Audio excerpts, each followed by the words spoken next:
Hey everybody, my name is Michael. I've been data scientist, at least in the data science journey, for almost 5 years now. And I found videos like this incredibly helpful when I was first starting out. And there's probably several other videos just like this, covering things like Titanic or maybe housing predictions or the Iris dataset. And at first I was considering, doing a more unique data set, but I think it's incredibly helpful looking back to when I was first starting to be able to follow along and code along and really understand it as we go through. And the data set is fully available to anyone for free. So just wanted to, kind of provide some of the same building blocks or helping that I felt when I was first starting out. And with that, let's kind of jump straight into it here. I'm going to go into it pretty raw. Don't have a lot pre-prepped or anything. To start here, just navigating to Kaggle. I'll have this link in the description. The only thing I've prepped here is I already have my Kaggle account set up. Very simple though, just sign in with Google. And we're going to come in here, and you can actually code right in here if you would like. I'm actually going to pull it out because I think it's helpful to get into that more natural flow that you might face in the workplace. And make sure I'm recording. Yes. Okay. So get into that natural flow in the workplace. And yeah, so to start, we're going to navigate here. Obviously, we're logged in, like we said. We're going to grab this data. We're going to try to grab this data.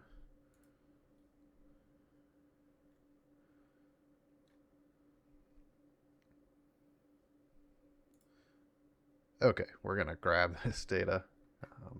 Bit of a hiccup there. Just keep scrolling down on this page.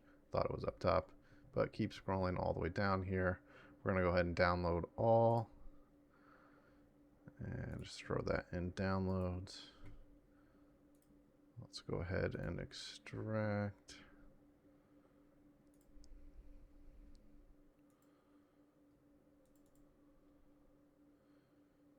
And you're going to see 3 CSVs in here: train, test, and this gender submission. Right now we're just going to worry about train and test. And in the actual workplace, it won't be this simple. You're actually going to have to split it yourself, but we'll cover that when we get there. Next, going to go ahead and launch Visual Studio Code, which is totally free to interact with Jupyter notebooks inside of. And the only thing I've already done here is just created this folder, and it's not opening because Windows has been weird. Here we go. So just documents. All I did is create a folder called Kaggle Titanic. And then you go here, you'd open that folder and navigate just like that. And that's all I've done. So we're going to go ahead and create our Titanic ml.ipynb, which is just telling it it's going to be a Jupyter notebook. And I think it's good to get into this practice as you go through your stages of learning and ultimately go to work. Another important piece here, it's going to ask you to select a kernel. So you're going to have these Python environments. And what we're actually going to do, anytime I start a new project, I'll just spin up a new environment. And I do that through Miniconda. You can do this for virtual environment. I'll have another video to cover that. But we're going to open an Anaconda prompt. We're going to just create a new environment for this. We're going to call it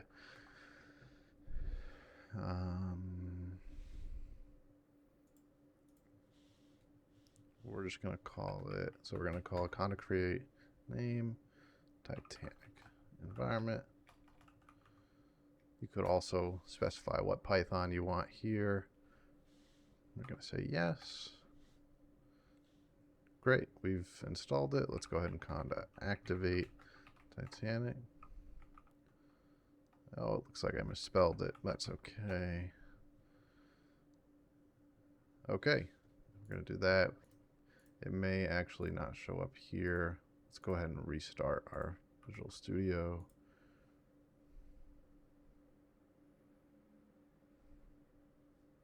Let's go ahead and select that kernel again. Boom. So we're going to select our Titanic environment. It's like I wiped out our code for some reason. And just to be clean here, let's start and call it Titanic Kaggle project. Whoops.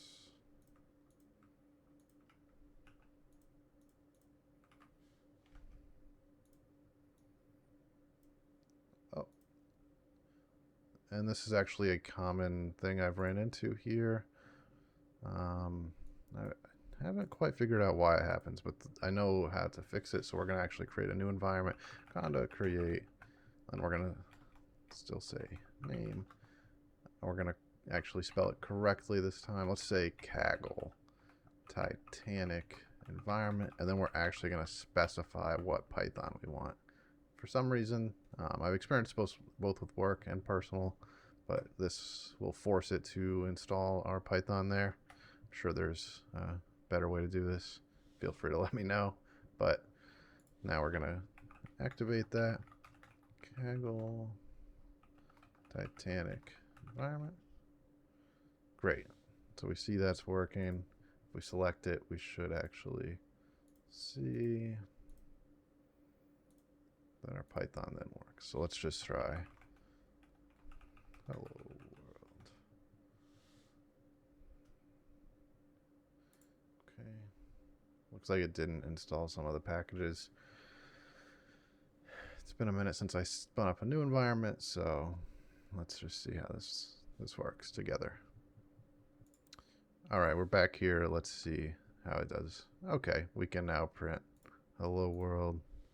Let's delete that.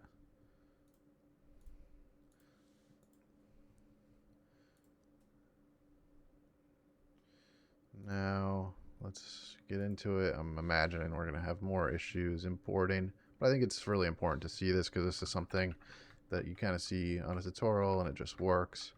So let's do some of our common imports that we're definitely going to need to pull into or pull our data in here.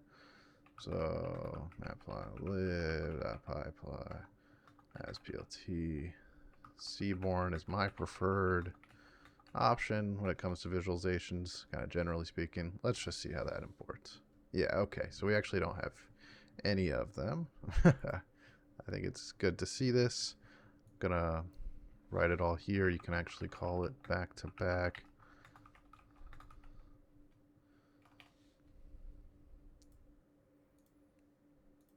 Okay, let's keep moving here. You can actually call them all in one pip. Let's just make sure it goes through. If it takes too long, I'll skip ahead for you guys. Okay, it looks like they all installed. So let's try and run it again.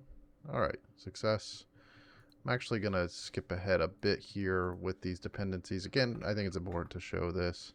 We're going to grab a bunch of things from the Sklearn package.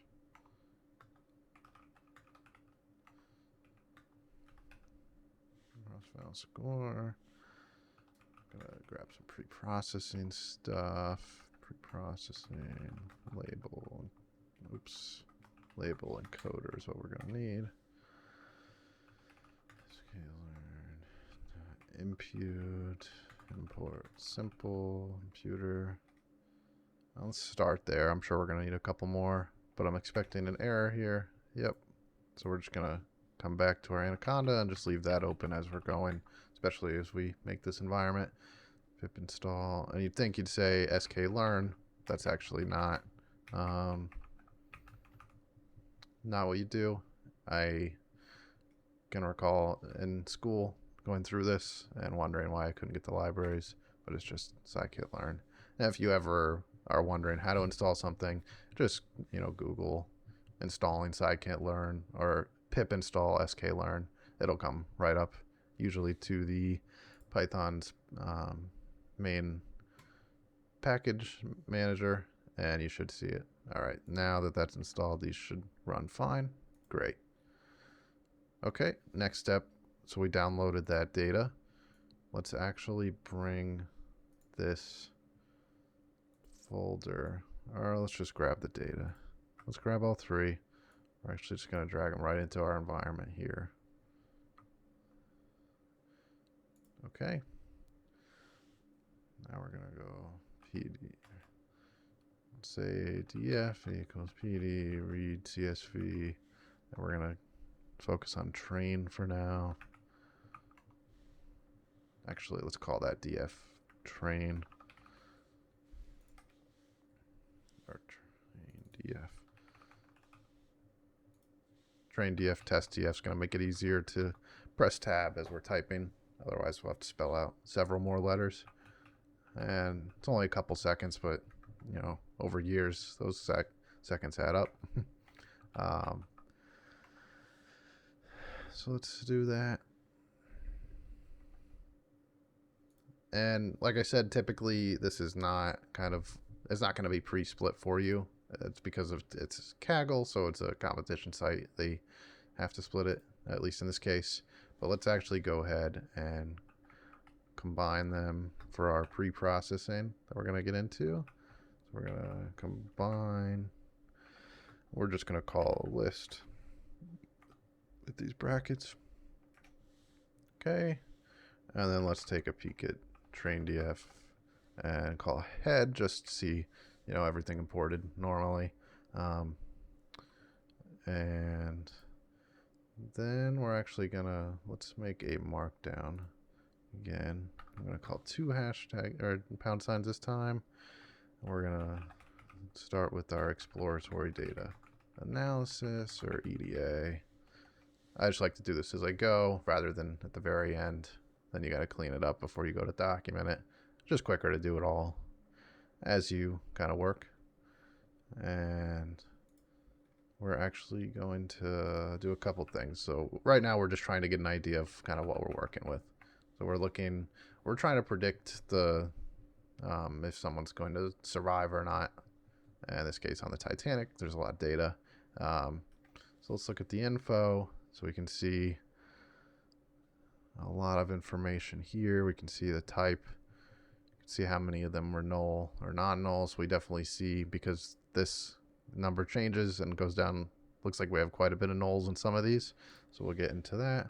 Let's also go ahead and describe, just again, getting quick high-level views of our data. See kind of how distributed it could be. Okay. And looks like, do we have a survived column? We should have there we go. Yep, survived column. And if we come down here, that's probably Boolean, so it's probably either 0 or 1 for yes or no, they survived. Yeah, and looking at our max is 1 and min is 0. Yep. And okay. That one probably has no nulls, I would hope. Yeah, it looks like 891, so no nulls. So next I would like to actually start plotting this. And as I said, I like to use Seaborn. One thing that can trip you up is, or what I like to do rather, is set our style to, oh, why did it strike through? Oh, okay. They must have changed, let's just see if it runs. This is what I know. Okay. Excuse me.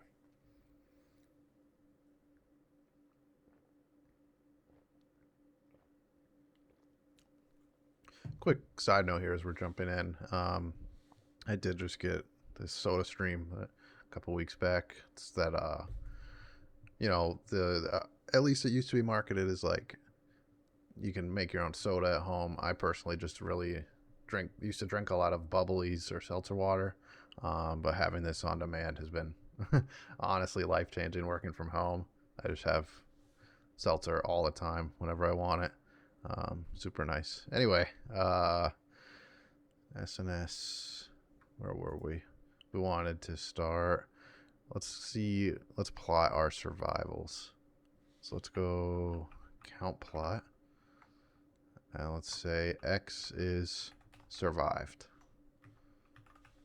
And we're calling that based off that column. We're going to say data is train df.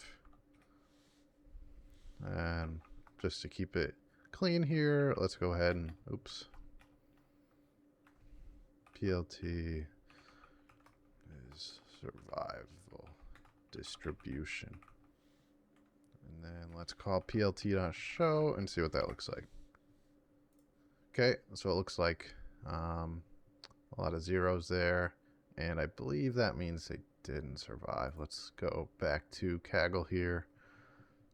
Actually provide a nice data dictionary. Again, this isn't reality sometimes in the day-to-day, at least in my work so far. Oftentimes it's up to you to define these things.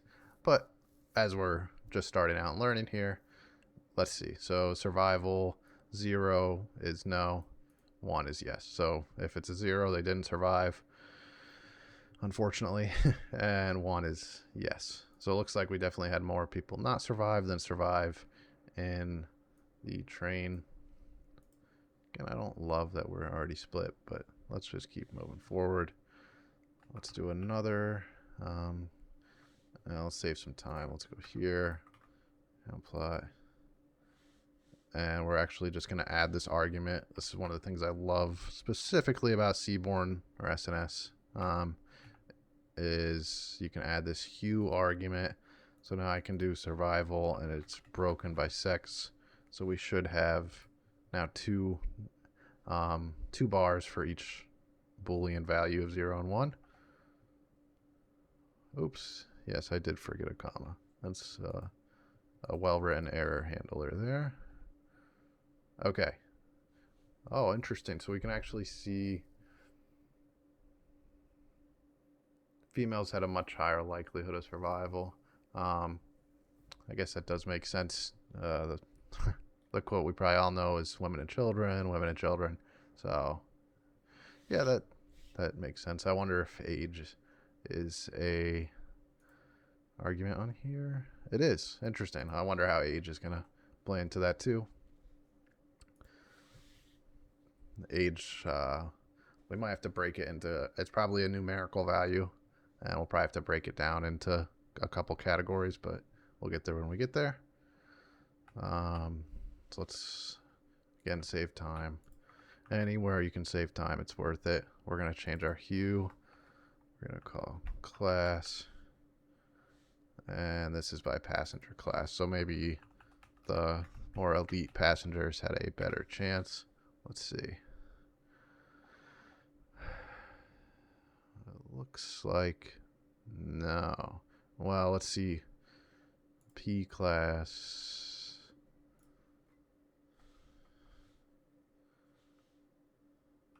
P class.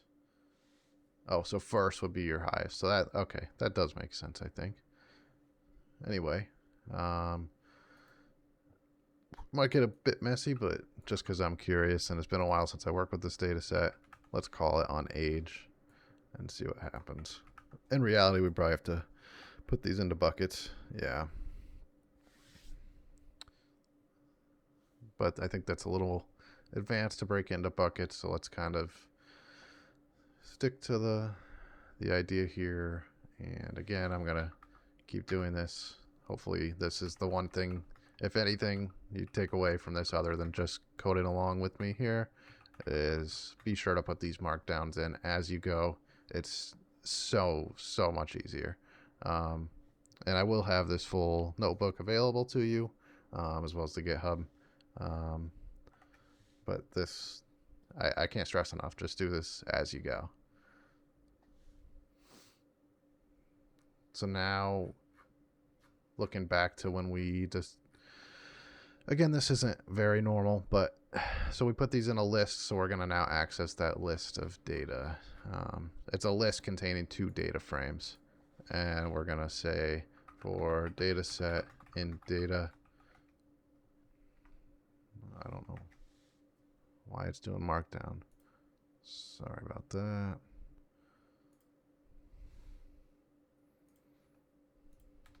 Okay, so we're gonna look to, remember we had all these nulls, we're gonna look to fill those a bit here. So for dataset in data, which is just our list of 2 data frames, we're gonna say age equals, we're gonna p class sex, and then we're gonna outside call age, and we're gonna transform lambda x. We're just gonna, that's basically just applying this fill in a function to x.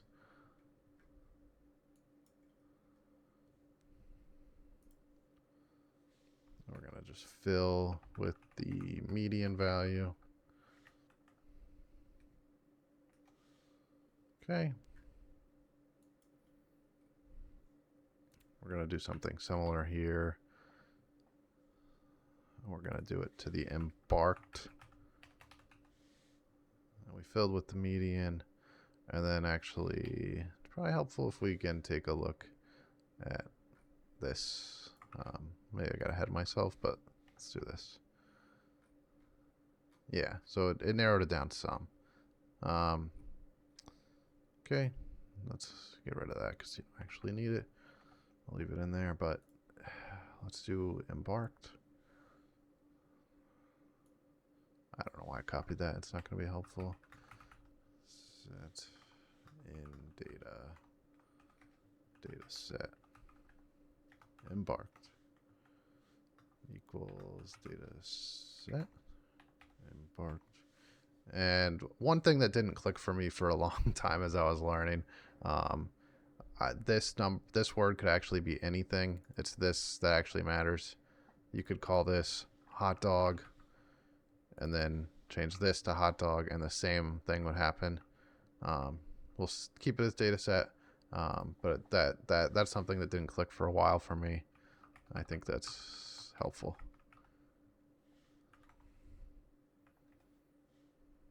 And we're just going to look to change mode 0. Okay. Next, in our test df.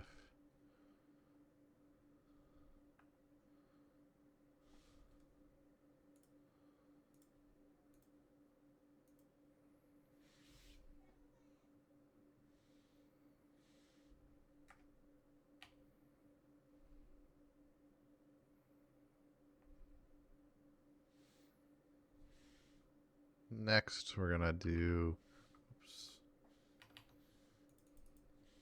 for dataset in dataset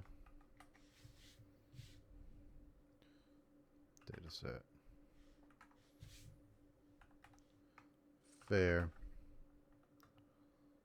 equals dataset, dataset fair. This is one of the reasons I like using Visual Studio code and not just running in Jupyter. I think the filling is a little quicker, a little better. We're just going to keep chugging along here. Fill in a test.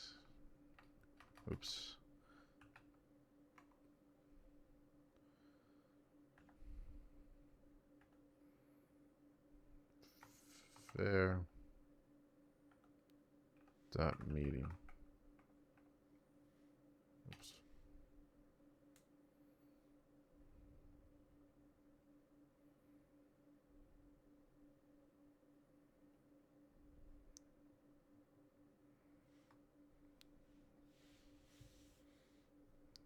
I think I missed a... I should do it. Okay.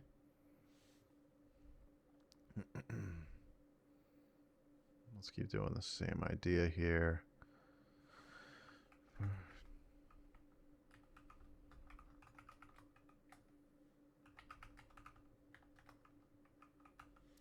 Title equals dataset name.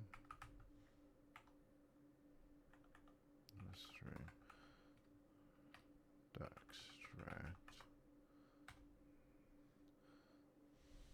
extract. Let's not do that one. It's a little more cumbersome. Gonna just jump ahead with some writing here. And then I'll stop and talk about it after. Be right back. All right, we're back. I did write a little bit of regex here. And we're just trying to extract from the name not only their gender or sex, but there's some interesting things from their titles might be able to extract. And then we just mapped it to 1 through 5. Mr., Miss, Mrs., Master, or something extra rare. Did that, so let's go ahead and see what that looks like. We'll call traindf.title, and it should give us 1 through 5. There we go. Yep, values 1 through 5. And that might actually be helpful for our training. And importantly, we couldn't just leave them there. We had to encode them. And that's actually our next step here. Let's change that to Markdown. Let's go ahead and call it encoding categorical variables here. All right, and change back to Python. Perfect. Now we're going to look to convert our male or female sex column to 0 or 1. So it's going to actually be Boolean. Again, in dataset sex equals dataset sex. And we're going to map those values. So we're going to say if it's male, it's a 0. Female is a 1. This is a really core principle of our kind of feature engineering, and then the next step in the life cycle of developing machine learning is encoding those variables. So when we go to train a model, you can't give it the actual text. We gotta give it numbers or values to look at. So we're gonna kind of do the same thing here. I'm actually gonna copy this time, just speed up embarked. So we're gonna do the same thing, but we're gonna do it to embarked, and it's obviously gonna have different values. We're gonna have S, C, I believe the other one is Q.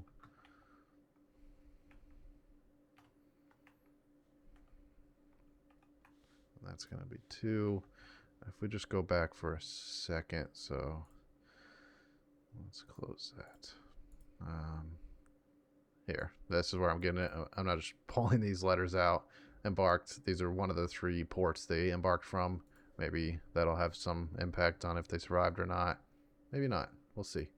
Maybe they boarded a different part of the ship. Who knows? Okay, I think we've got all our categoricals. We have also filled our nulls up here. We've done all of our feature engineering. So let's go ahead and pick what columns we're going to use and pick what columns we're not going to use. So let's change to Markdown. We're going to drop unused features and train test split. This one feels kind of funny to write because they've already kind of split it for us, but let's just keep going through the motions. So let's define our columns. We're going to drop here. So we're going to drop passenger. That should have been a column. Oh, maybe it's because I don't have a list. So does it yell at me?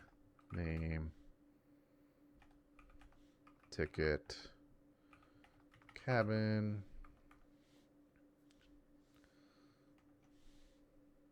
We're just going to do that. And train df. Drop columns. And we're going to use that list. We're going to say mplace equals true. That's one way you can do it. Well, do we not have passenger ID? It's been a while. I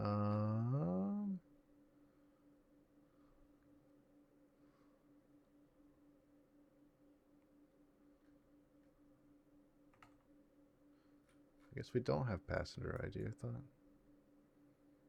Did we already drop it? It's right there.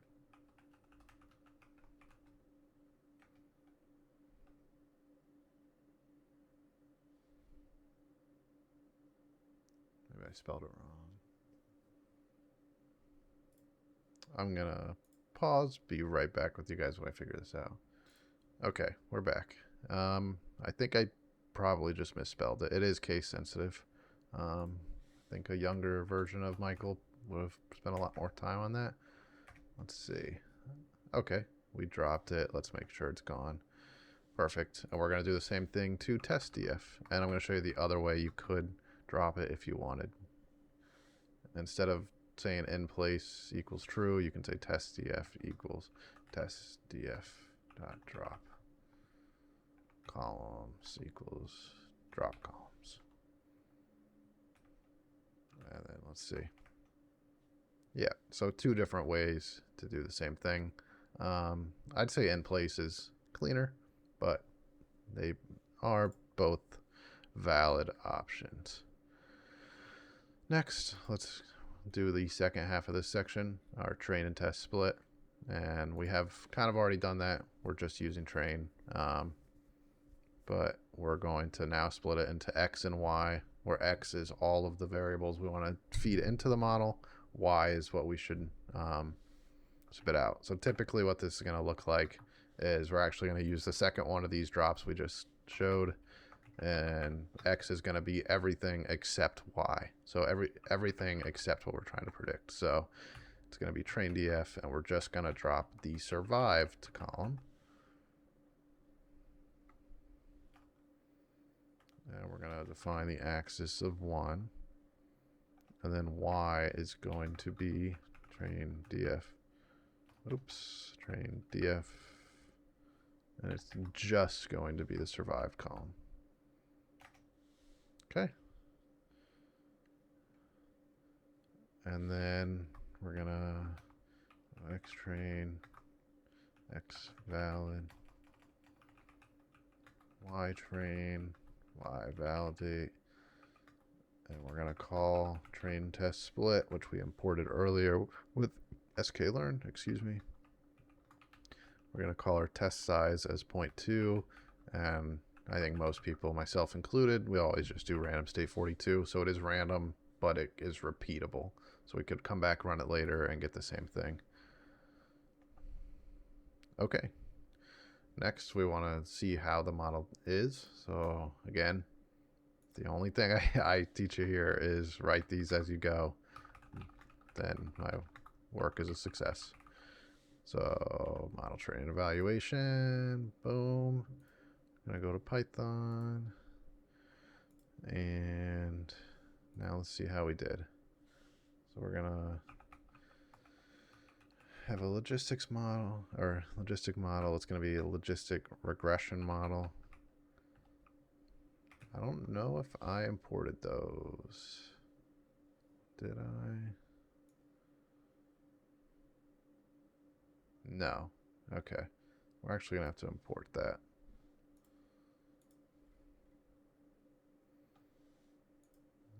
Be right back as I just grab these. Okay, we're back. I just wanted to spare you the time of watching me write those, but we just imported more of them. We already did install that library earlier when we imported things like train test split, but now it should pop up for us as well. Well, let's actually make sure it imports. Okay, perfect.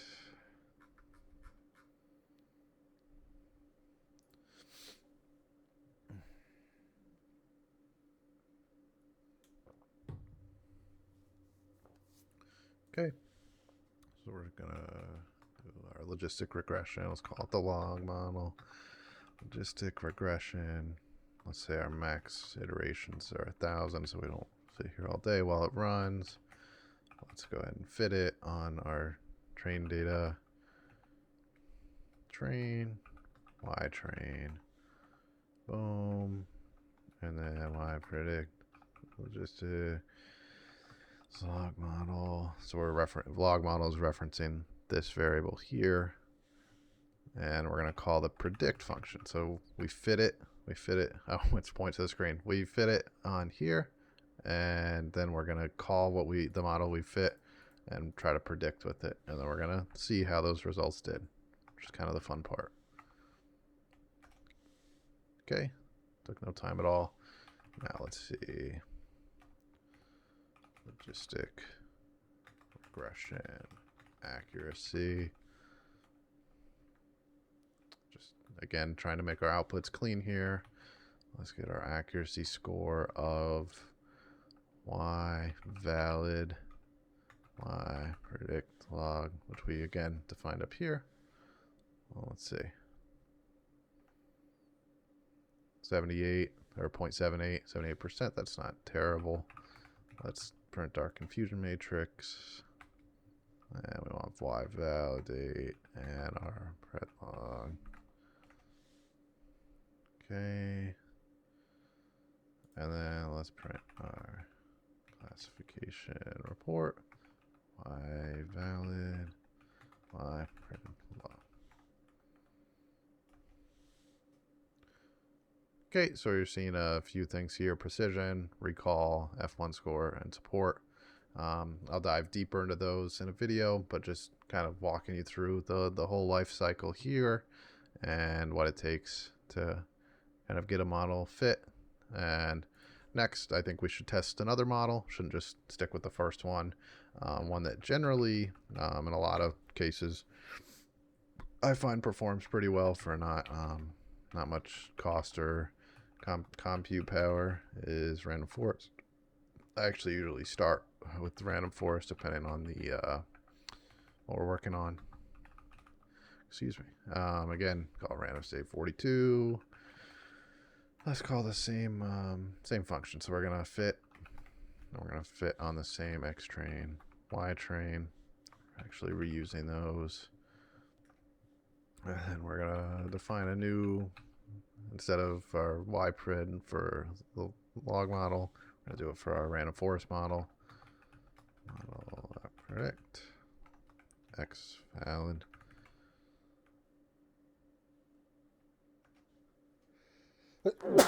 Excuse me. And then let's do the same thing here. Let's go ahead and grab these. So we'll still call Y valid, but we're going to want Y pred RF. I guess it wasn't any quicker to.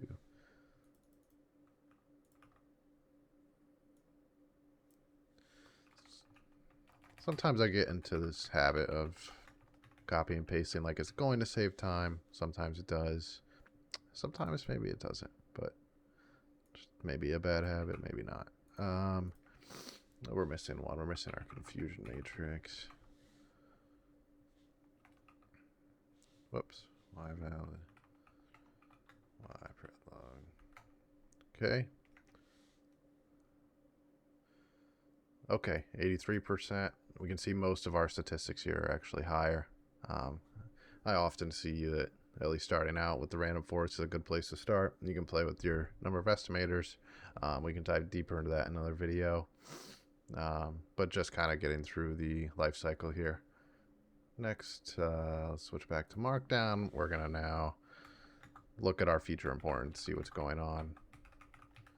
And since it was our best performer,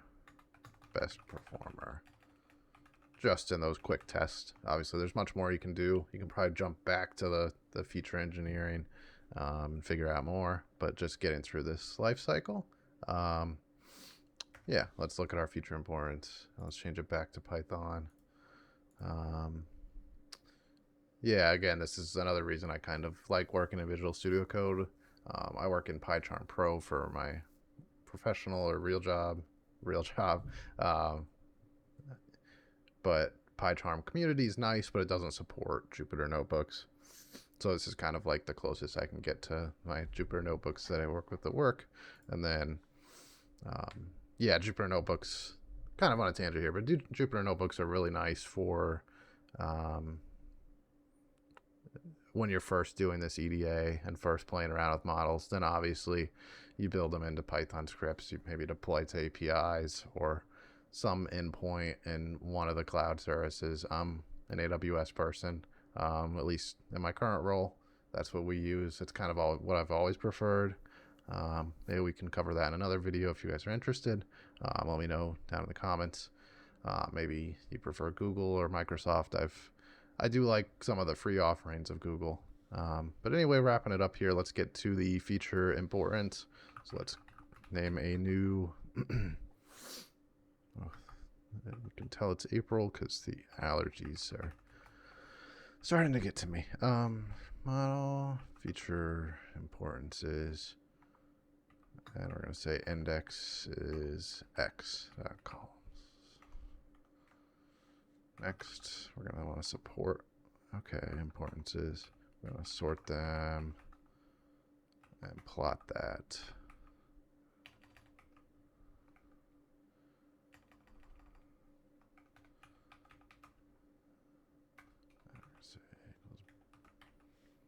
Bar H.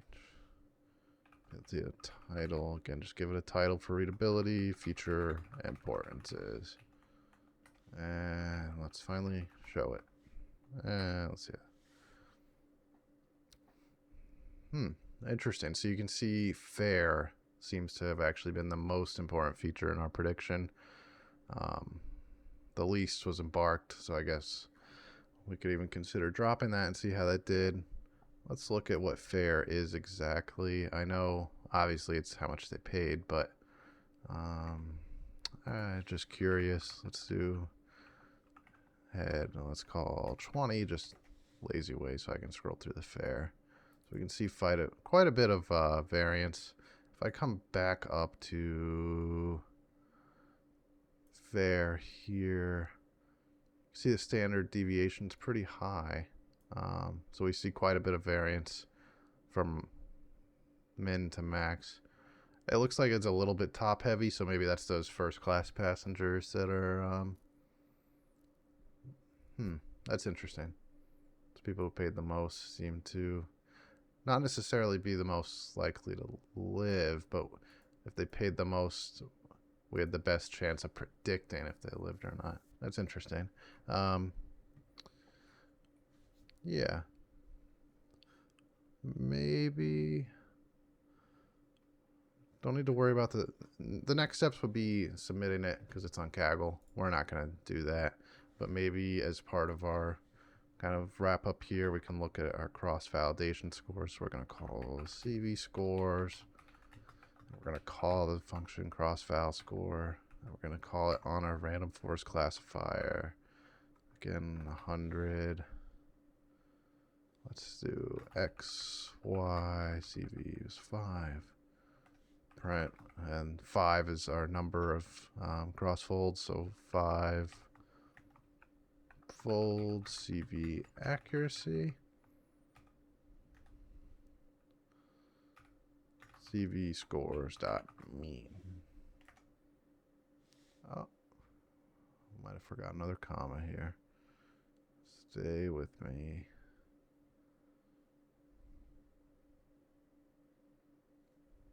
Oh, yep, I did forget a comma. Man, these errors have been much friendlier than what I remember. These should be much uglier. Okay, 80%. That's comparable to what we had. Excuse me, these allergies. Yeah, so just wanted to, again, I remember, I can't believe it's been almost 5 years or over 5 years, depending on how you look at it, since I started my journey. And I remember sitting there, probably in your shoes, seeing all these Kaggle projects, not knowing where to begin. A lot of people say start with Titanic or start with housing prices. I think Titanic is a good one for classifying. It teaches you to go through this kind of ML life cycle, which is valuable even in my day-to-day work now, which we'll cover more in later videos. But I just wanted to provide a full-on coding walkthrough, so it's almost like you can follow along right there with me and write the same code as I am and kind of understand, like with that for loop, understand that you could have wrote hot dog there, you could write lollipop, or you could write dataset. I continue to write dataset in case I'm just practicing readability, so in case someone else comes along to use the code or wants to read the code, they can see it. But I did just want to show you because I remember that took a long time to click for me. I didn't know where the word dataset was referring to. It's not. It was the beginning of the for loop, so it was just only being referenced as self later in the for loop, so it really could be any word. But if you found this video helpful, maybe leave a like down there, subscribe for more videos like this, also covering weekly AI news. I know there's there's a lot to keep up with. Try to cover it weekly. Sometimes it's quicker than weekly that news happens, so maybe in those cases we'll post very specific videos for that specific breaking news. Maybe GPT-5 comes out or something. I don't know. Or I don't know. There's so many things that could happen, but at least weekly we'll cover the most up to date or most recent and impactful, at least impactful, or sometimes maybe entertaining, like Barbie this week. But yeah, just covering AI articles, and I'm going to post a lot more on data science, AI, kind of my journey, my recommendations, where to start if I was starting now, and yeah, just general, maybe more walkthroughs like this. Let me know if you guys want more walkthroughs like this. You'd prefer kind of, hey, this is if you were starting in 2025, would I start here? Would I just start coding in Kaggle? Would I self-teach? Would I do maybe a certification? I actually did a master's program back in during COVID times, so it was fully remote. And the landscape now is, changing, as I said, weekly. But yeah, just wanted to introduce myself again. My name is Michael. Trying to provide for beginners or maybe other people in the data science journey or field out there. Would love to connect with anybody, and I just hope some people find this helpful. Make sure to like, comment, and subscribe. If you have any questions, definitely leave a comment. I'll try to respond to all of them. All this code will be available in the description as well as on my GitHub, and looking forward to provide more helpful videos. Thank you.